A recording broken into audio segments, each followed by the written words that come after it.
आज हम पढ़ेंगे पाठ 14। पाठ 14 का नाम है मित्र को पत्र।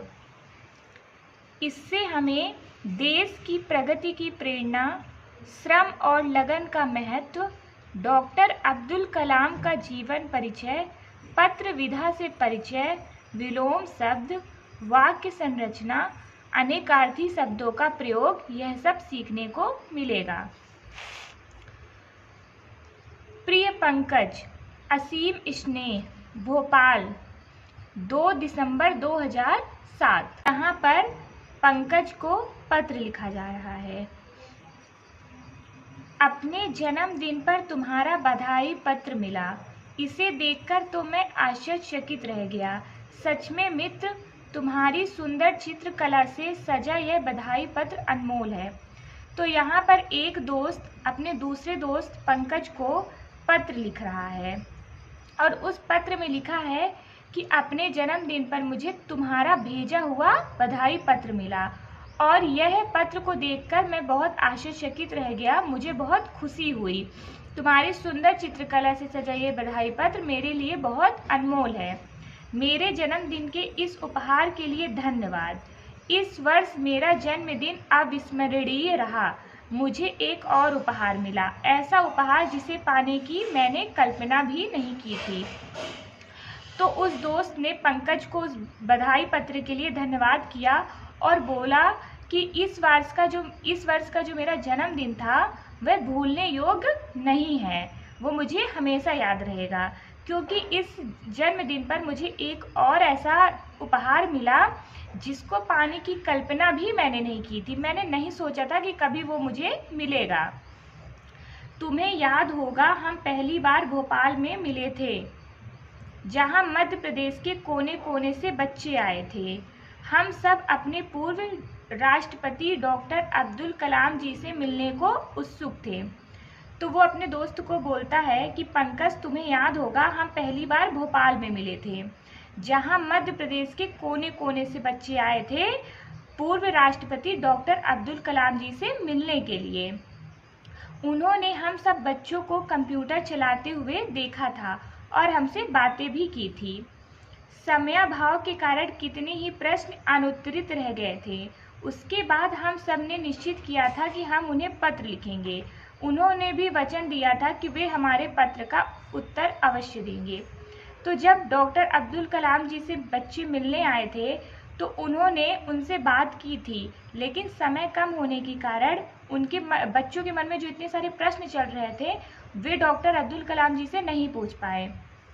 तो डॉक्टर अब्दुल कलाम जी ने कहा था कि तुम मुझे पत्र लिखकर वो सवाल पूछना, मैं तुम्हें उसका उत्तर जरूर दूंगा। मैंने उन्हें पत्र लिखा था। मेरे जन्मदिन पर मुझे उनका पत्र मिला। मैं तो खुशी से झूम उठा।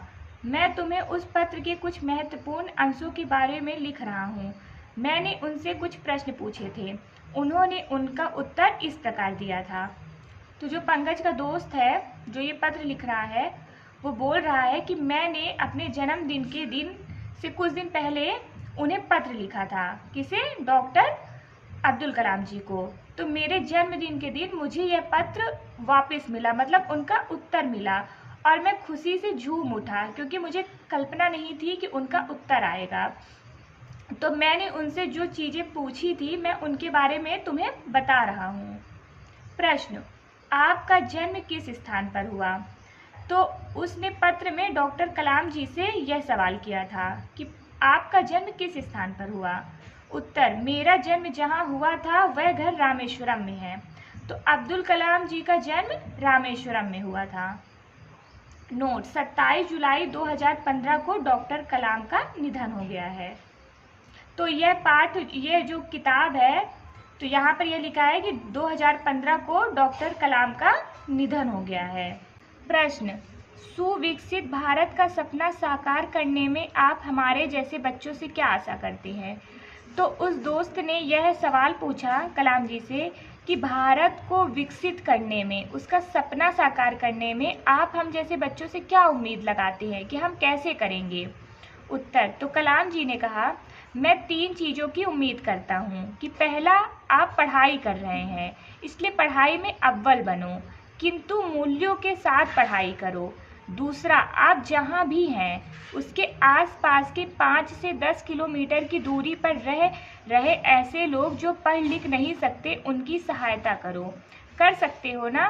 तीसरी चीज़, आप 12वीं कक्षा में आए तब तक आप घर में या आपकी पाठशाला में 5 पेड़ लगा दीजिए। उससे आप पर्यावरण को सुधार सकते हैं और आपको एक अच्छा नागरिक अपने आप को एक अच्छा नागरिक बना सकते हैं। तो कलाम जी ने कहा कि बच्चों, मैं आपसे 3 चीज़ों की उम्मीद रखता हूँ कि पहला तो आप खूब पढ़ो, खूब मेहनत करो। दूसरा, आप वैसे बच्चों की भी मदद करो जो पढ़ना तो चाहते हैं लेकिन पढ़ नहीं पा रहे हैं, मतलब कोई मजबूरी है, गरीबी है, परेशानी है, तो आप उनकी मदद करो। तीसरा, आप पेड़ भी लगाओ जिससे हमारा पर्यावरण भी सुधर सके। प्रश्न, आपकी सफलता का रहस्य क्या है? तो उस बच्चे ने पत्र में पूछा कलाम जी से कि आपकी सफलता का रहस्य क्या है?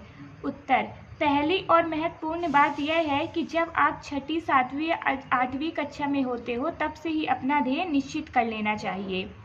तो उन्होंने कहा कि जब आप 5वीं, 6वीं, 7वीं कक्षा में ही होते हो तो आपको तभी से ही अपना ध्येय निश्चित कर लेना चाहिए कि मुझे बड़ा होकर क्या बनना है, ताकि उस पर आप अच्छे से मेहनत कर सको। जब मैं 5वीं कक्षा में था तब मेरी 10 साल की उम्र थी। रामेश्वरम द्वीप में मेरे शिक्षक थे सुब्रमण्यम अय्यर। वे एक दिन हमें बता रहे थे कि पक्षी कैसे उड़ते हैं। सिर्फ पक्षी कैसे उड़े यही नहीं, मेरा भविष्य भी कैसा होना चाहिए वह भी उन्होंने मुझे सिखाया। अर्थात उड़ने के लिए आपको कुछ करना होगा। उसके बाद मैं रॉकेट इंजीनियर बना। तो वो बताते हैं कि जब मैं 5वीं कक्षा में था और मेरी उम्र 10 साल थी, तो जो मेरे शिक्षक थे उनका नाम सुब्रमण्यम अय्यर था। एक दिन वो हमें कक्षा में बता रहे थे कि पक्षी आकाश में कैसे उड़ते हैं। उस दिन उन्होंने हमें ये बस नहीं बताया कि पक्षी कैसे उड़ते हैं, उन्होंने हमें यह भी बताया कि आपको कैसे उड़ना है। तो इसका मतलब यह है कि आपको भी ज़िंदगी में मेहनत करना है, ऊंचा उठना है, ऊपर पहुंचना है, तो उसके लिए आपको भी उड़ना पड़ेगा।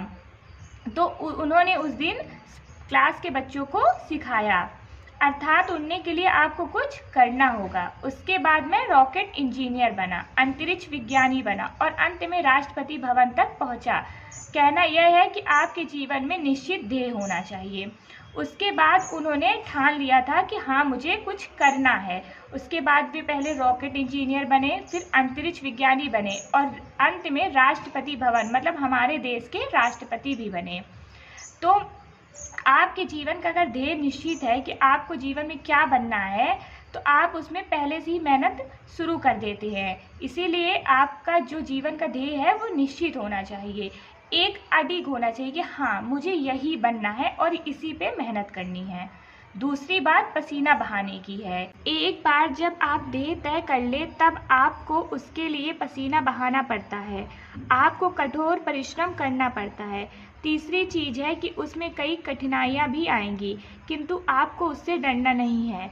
आप कोई भी कार्य करेंगे तो उसमें कई प्रश्न आएंगे ही, किंतु उससे डरना मत। प्रश्न के ऊपर विजय प्राप्त करो, प्रश्न आपके ऊपर सवार नहीं होना चाहिए।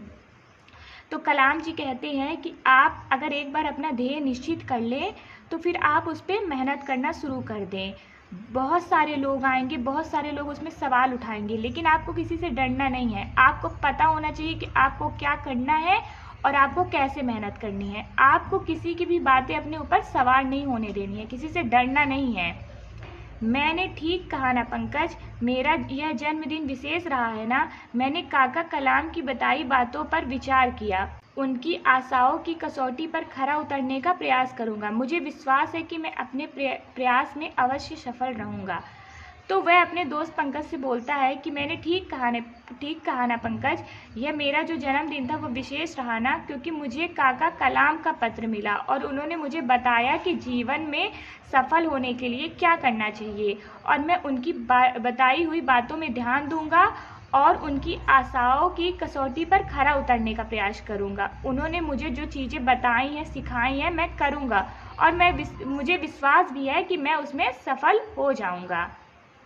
तुम भी देर ना करो, ऐसा ही एक पत्र अपने वर्तमान राष्ट्रपति को लिख सकते हो। राष्ट्रपति महोदय का पता।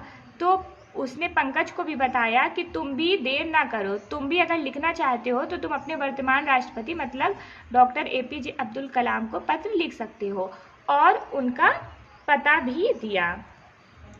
से शुभ, पत्र का उत्तर अवश्य देना। घर में सभी बड़ों को मेरा प्रणाम और छोटों को स्नेह। तुम्हारा मित्र पार्थ।